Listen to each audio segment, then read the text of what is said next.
Chapter 7 Omar and the Sacred Vine.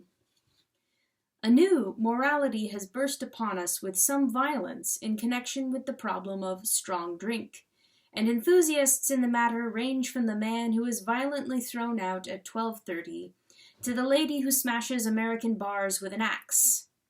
In these discussions, it is almost always felt that one very wise and moderate position is to say that wine or such stuff should only be drunk as a medicine. With this, I should venture to disagree with a peculiar ferocity. The one genuinely dangerous and immoral way of drinking wine is to drink it as a medicine. And for this reason, if a man drinks wine in order to obtain pleasure, he is trying to obtain something exceptional, something he does not expect every hour of the day, something which, unless he is a little insane, he will not try to get every hour of the day. But if a man drinks wine in order to obtain health, he is trying to get something natural, something, that is, that he ought not to be without, something that he may find it difficult to reconcile himself to being without. The man may not be seduced who has seen the ecstasy of being ecstatic. It is more dazzling to catch a glimpse of the ecstasy of being ordinary. If there were a magic ointment, and we took it to a strong man and said, "This will enable you to jump off the monument," doubtless he would jump off the monument, but he would not jump off the monument all day long to the delight of the city. But if we took it to a blind man, saying, "This will enable you to see," he would be under a heavier temptation. It would be hard for him not to rub it on his eyes whenever he heard the hoof of a noble horse or the birds singing at daybreak. It is easy to deny one's self festivity.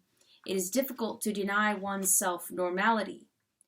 Hence comes the fact which every doctor knows, that it is often perilous to give alcohol to the sick even when they need it. I need hardly say that I do not mean I think that the giving of alcohol to the sick for stimulus is necessarily unjustifiable, but I do mean that giving it to the healthy for fun is the proper use of it, and a great deal more consistent with health.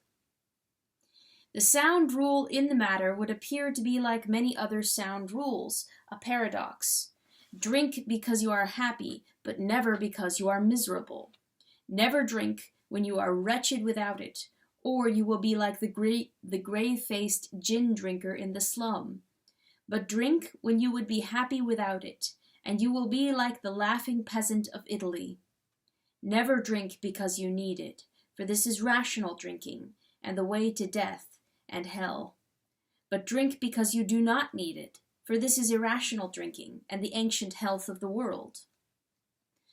For more than 30 years, the shadow and glory of a great Eastern figure has lain upon our English literature. Fitzgerald's translation of Omar Khayyam concentrated into an immortal poignancy all the dark and drifting hedonism of our time. Of the literary splendor of that work it would be merely banal to speak. In few other of the books of men has there been anything so combining the gay pugnacity of an epigram with the vague sadness of a song. But of its philosophical, ethical, and religious influence, which has been almost as great as its brilliancy, I should like to say a word, and that word, I confess, one of uncompromising hostility. There are a great many things which might be said against the spirit of the Rubaiyat and against its prodigious influence, but one matter of indictment towers ominously above the rest, a genuine disgrace to it, a genuine calamity to us. This is the terrible blow that this great poem has struck against sociability and the joy of life. Someone called Omar the sad, glad old Persian. Sad he is, glad he is not, in any sense of the word whatever. He has been a worse foe to gladness than the Puritans. A pensive and graceful Oriental lies under the rose tree with his wine pot and his scroll of poems. It may seem strange that any one's thoughts should, at the moment of regarding him, fly back to the dark bedside where the doctor doles out brandy. It may seem stranger still that they should go back to the grey wastrel, shaking with gin in Houndsditch. But a great philosophical unity links the three in an evil bond. Omar Khayyam's wine-bibbing is bad, not because it is wine-bibbing. It is bad and very bad because it is medical wine-bibbing. It is the drinking of a man who drinks because he is not happy. His is the wine that shuts out the universe, not the wine that reveals it. It is not poetical drinking, which is joyous and instinctive. It is rational drinking, which is as prosaic as an investment, as unsavory as a dose of chamomile. Whole heavens above it, from the point of view of a sentiment, though not of style, rises the splendor of some old English drinking song. Then pass the bowl, my comrades all, and let the cider flow. For this song was caught up by happy men to express the worth of truly worthy things, of brotherhood and garrulity, and the brief and kindly leisure of the poor. Of course, the great part of the more stolid reproaches directed against the Omarite morality are as false and babyish as such reproaches usually are. One critic, whose work I have read, had the incredible foolishness to call Omar an atheist and a materialist. It is almost impossible for an Oriental to be either. The East understands metaphysics too well for that. Of course, the real objection which a philosophical Christian would bring against the religion of Omar is not that he gives no place to God, it is that he gives too much place to God. His is that terrible theism which can imagine nothing else but deity, and which denies altogether the outlines of human personality and human will. The ball, no question, makes of Ias or Nous, but here or there as strikes the player goes. And he that tossed you down into the field, he knows about it all. He knows. A Christian thinker, such as Augustine or Dante, would object to this because it ignores free will, which is the valor and dignity of the soul.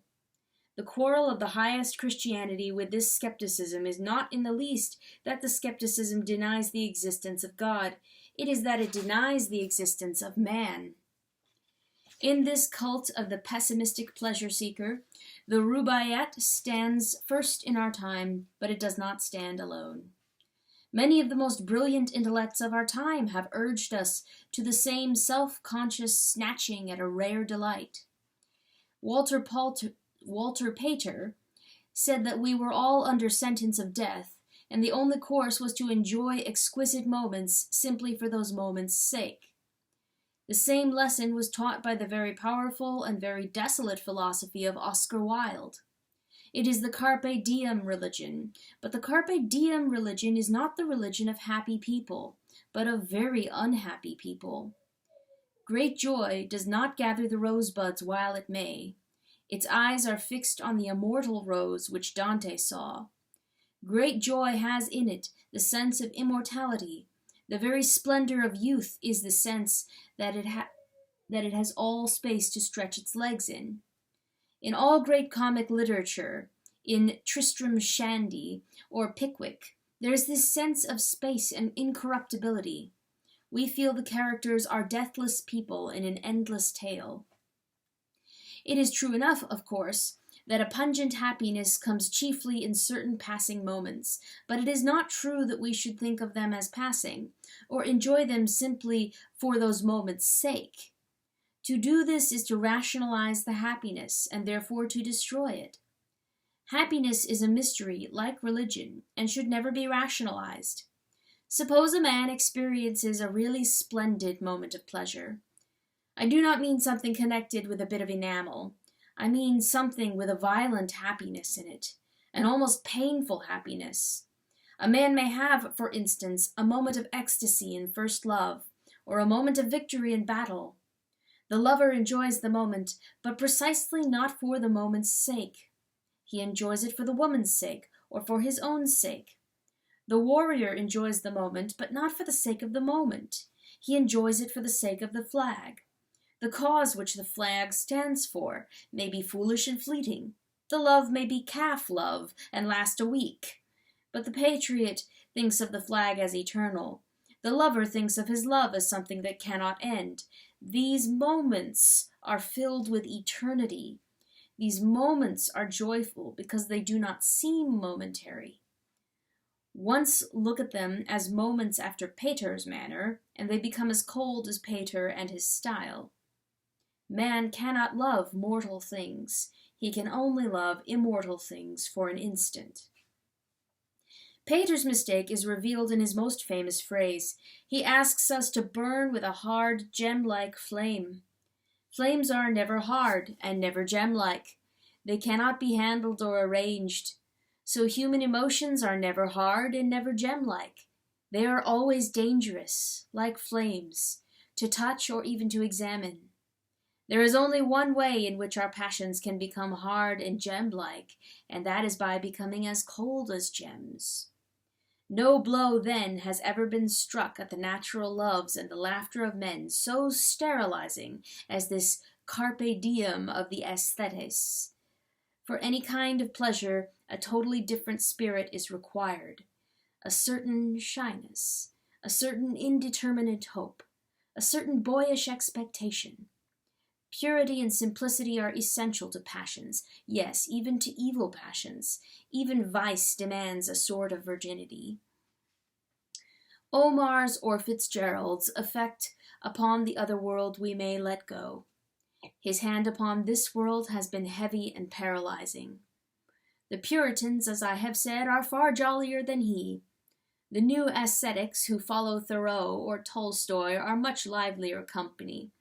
For, though the surrender of strong drink and such luxuries may strike us as an idle negation, it may leave a man with innumerable natural pleasures, and, above all, with man's natural power of happiness. Thoreau could enjoy the sunrise without a cup of coffee. If Tolstoy cannot admire marriage, at least he is healthy enough to admire mud. Nature can be enjoyed without even the most natural luxuries.